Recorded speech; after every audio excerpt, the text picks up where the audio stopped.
The presentation of anarchism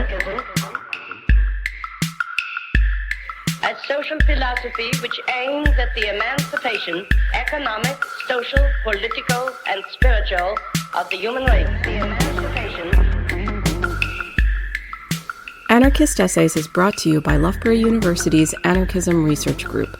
For more information on the ARG, see the link in the show notes or follow us on Twitter at ARGLBORO.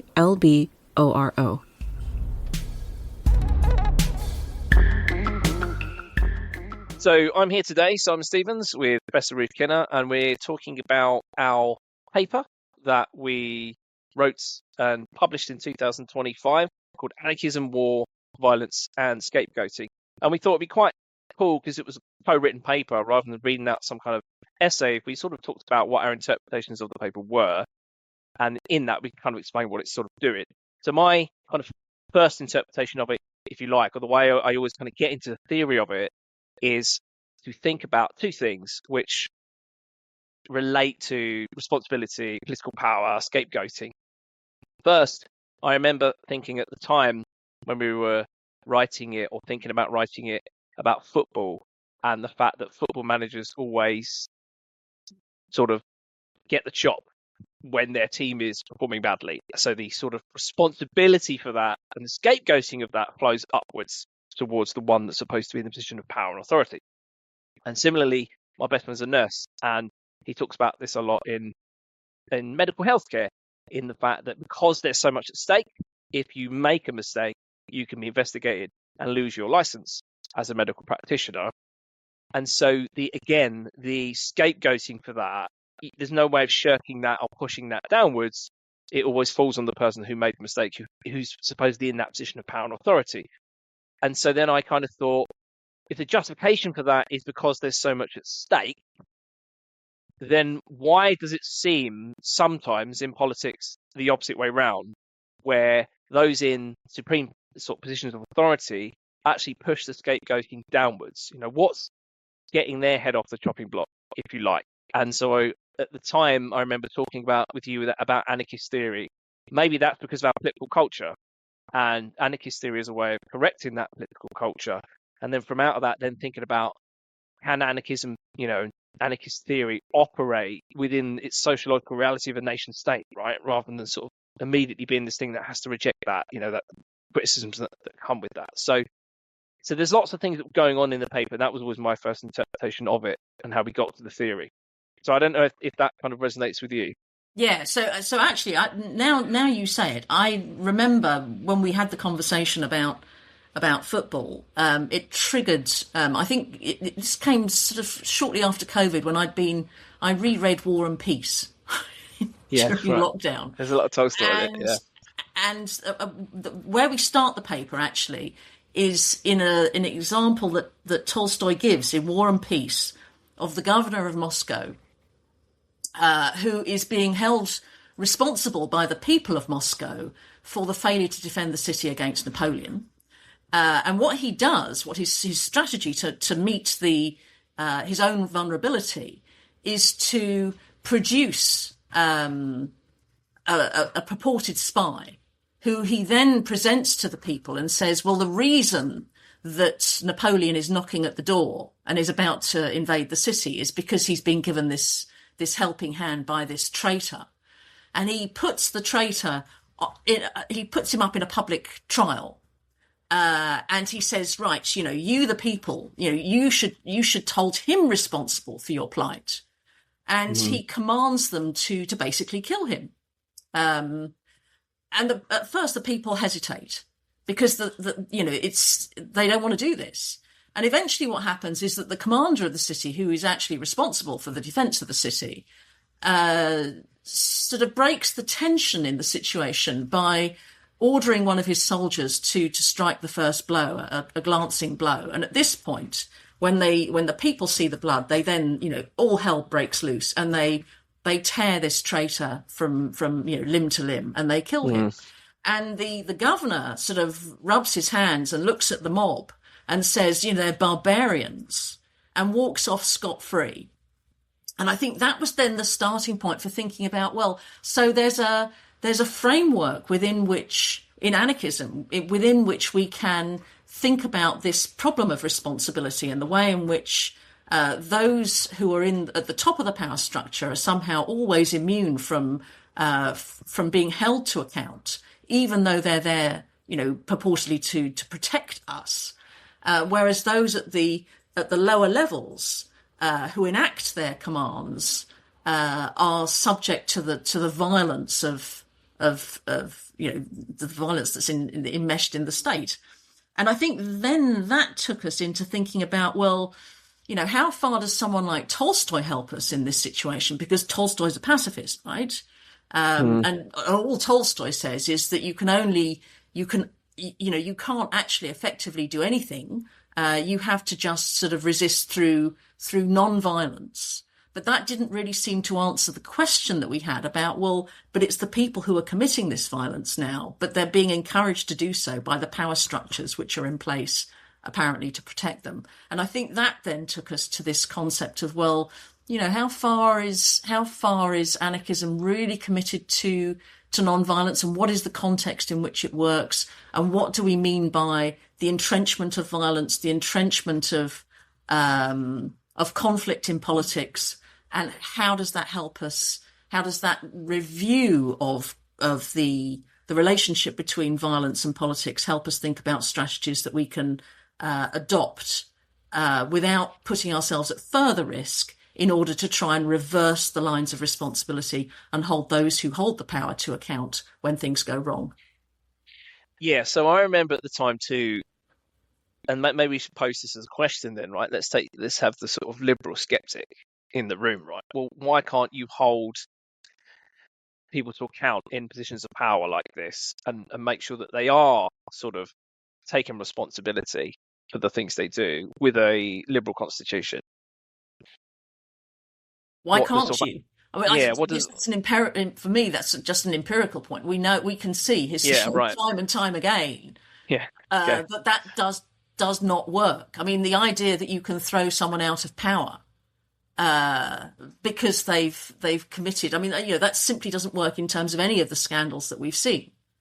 Because there's always a reason why the politician is not actually to blame. They either weren't in power at the time, it wasn't their fault, it was an oversight, it was the administration. We'll have a public inquiry, the public inquiry will tell us nothing, we'll spend a lot of money, and eventually, maybe we'll come to some kind of financial settlement, as we have done with the blood scandal, the post office scandal. But, the money, people will drag their feet, a lot of people will die before they get any kind of compensation. It simply doesn't work.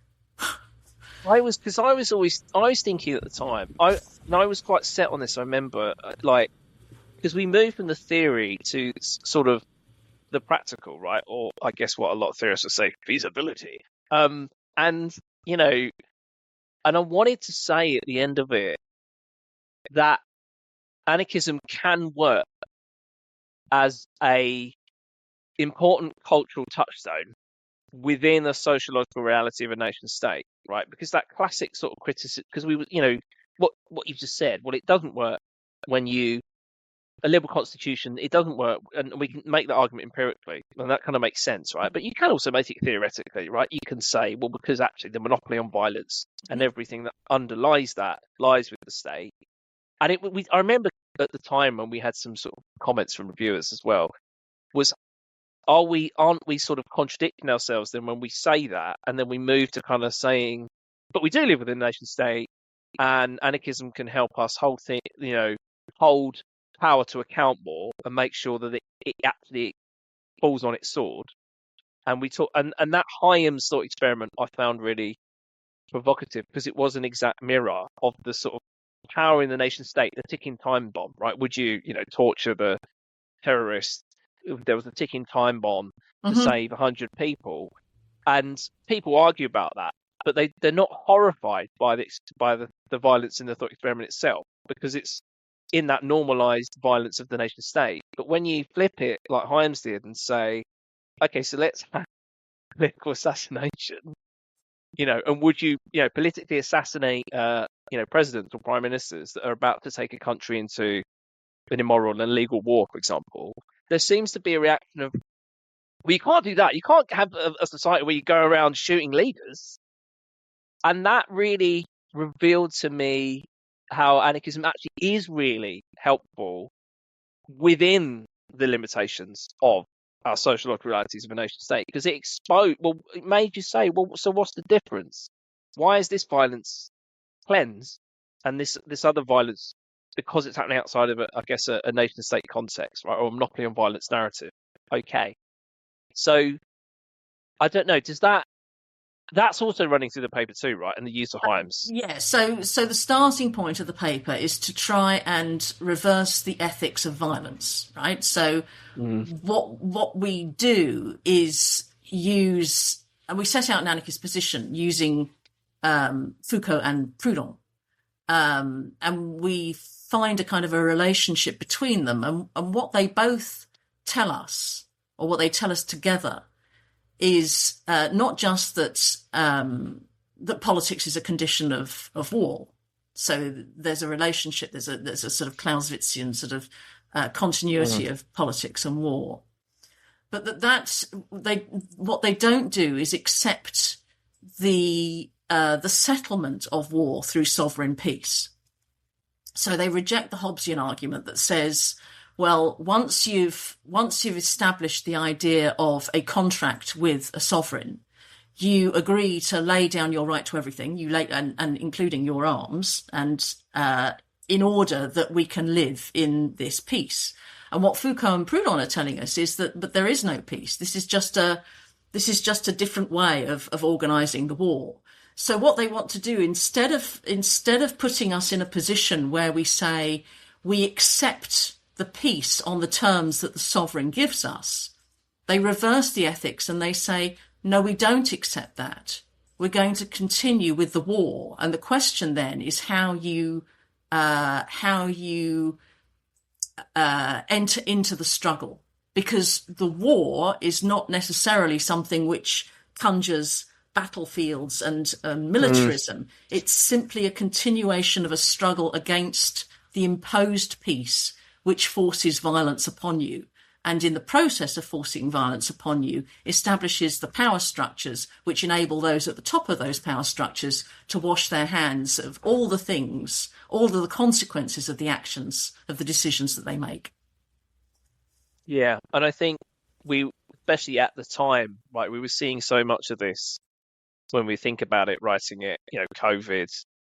And in the paper, there is actually this sort of very short vignette, right, of imagining like a minister, let's say, but I was pretty sure it was meant to be Boris Johnson, but like having a conversation with an advisor where he was kind of saying he wanted the inquiry. Oh, well, let's have an inquiry, because the inquiry would help sort of obfuscate, the responsibility, or at least, he gets to walk away and carry on his life, right? And I think when we were talking about that vignette where the sort of advisor says, no, you don't understand, you're ultimately responsible for this.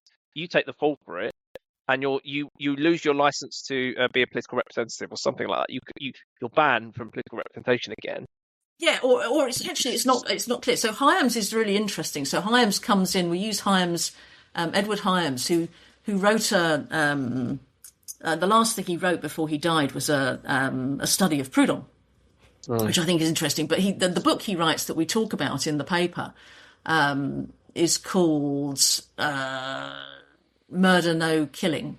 Is that right? Yes. Killing No Murder. Sorry, got Killing it wrong. No Murder. Yeah. Killing No Murder. And he sets out, he presents himself as a Proudhonist and a Tolstoyan, actually, but he's someone, he writes the book after the Second World War, in which he's been participant. And so he comes out of the war thinking that, he took part in it, on the basis of his own assessment of its justice, but also thinking that, the world that he'd come back into was a world which was unjust, fundamentally unjust, and in which he had become powerless, and in which generally people have become powerless because not only was the state, the state have the monopoly of violence, and so it made it very difficult for anyone to actively resist unjust commands or decisions, but that we were now nuclear.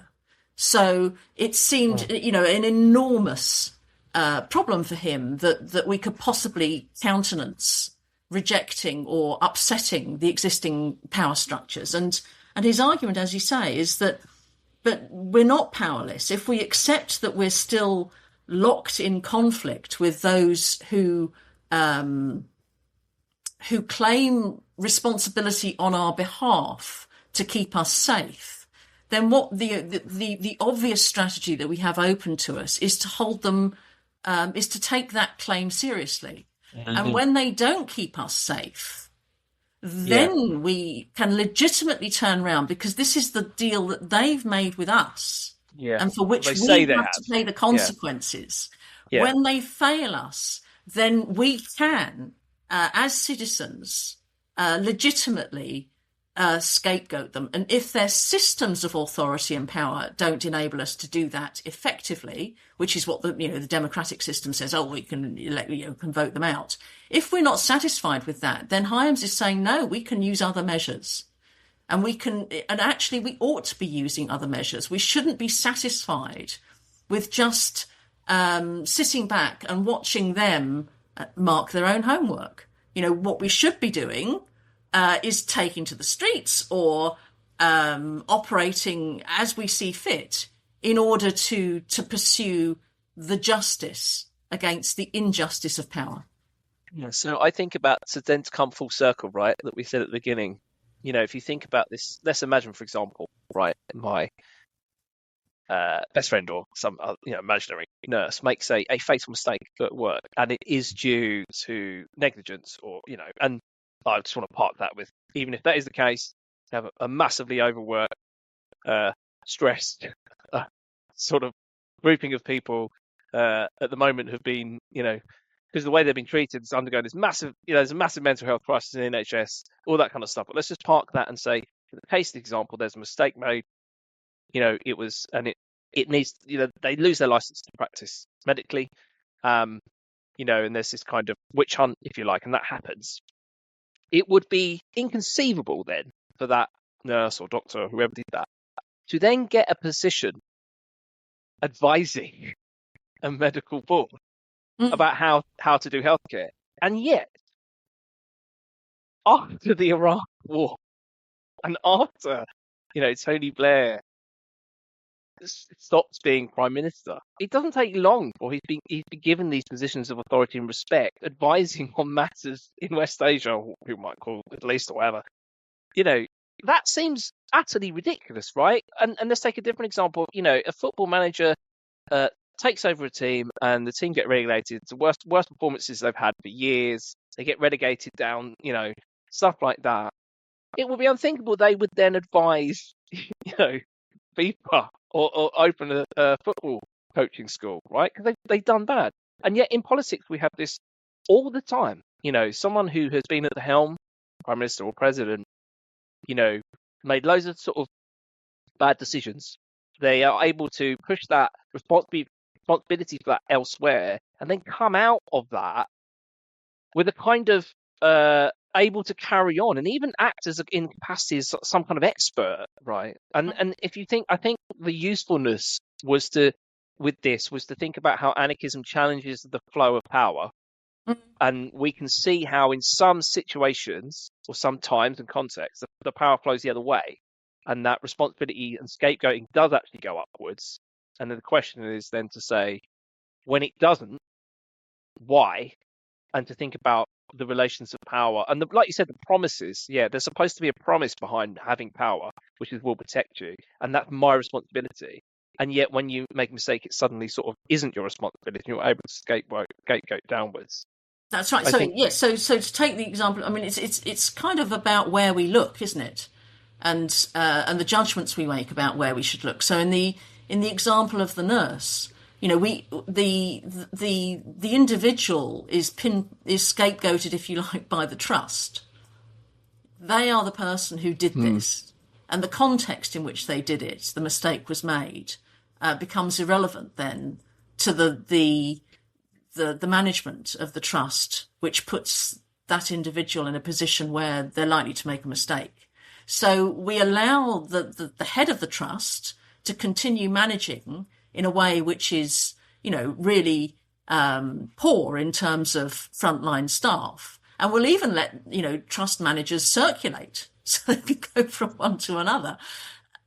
We don't look automatically at the context in which that trust that individual is operating. And the same, I think one of the examples we used was George Floyd as well, right? So we'll hold the individual police officer accountable for what they did, and quite rightly. But surely we should be scapegoating those officers who enable that tactic to be introduced as a restraining tactic on the public in the first place. So I think that's important where to say. we look. Yeah. And I think that's, we shouldn't be satisfied with just individualizing something, because that's exactly what the governor of Moscow does. And then we become the mob. I think that's important to say too, because I don't think that we're saying, we should string up local MPs or something, or even ministers that are subjected to this, maybe like this ridiculous parliamentary system we've got, right? Where you have reports of people that literally standing, intimidating you to vote one way or not the other. That's right. You really actually, the whole point is that the responsibility should, and sometimes the wave might catch other people who are, should be held accountable, but the wave should ultimately go all the way to the top. And actually, there's sort of a bit of Plato in this in some ways. If you want good people in power, whatever the context, you should make the stakes of failure high. Because if you make the stakes of failure so low as they are, like someone like Trump can just walk off with these billions after exploding, international relations, then of course you're going to get people like Trump trying to get into politics. They've got nothing to lose. That's right. And the argument that's always made is that, well, if you make the stakes so high, then no one's going to do it, as if that's the problem. And I think what Hyams is telling us is that, well, that's job done, isn't it? Because the more that we take our own decisions, and the more that we take responsibility for the judgments that we make, the better things are. If we delegate the power to somebody else, and then say, and the individuals who they command are going to be held responsible for their failures, then we end up with a culture of entrenched violence in which no one who actually has power is ever held to account for the things that they do. Well, I think it's a great line to finish on, conclude on. So there you go. That's Anarchism, War, Violence and Scapegoating. There's quite a lot theoretically as well going on in the paper, but I think we've done a fairly decent job of summarising what we were thinking about. And I hope so. Yeah, hopefully if you read it, you enjoy it. Yeah. And if you do, thanks, then you Ruth. can always email us. Yeah, you can email her. I'm sure emails will be on there, but it's Ruth.Kinna, isn't it? It's r.e.kinna at lboro.ac.uk. And mine is simon.stevens at dmu.ac.uk. And that's Stevens with the B. Okay, thanks very much. Great.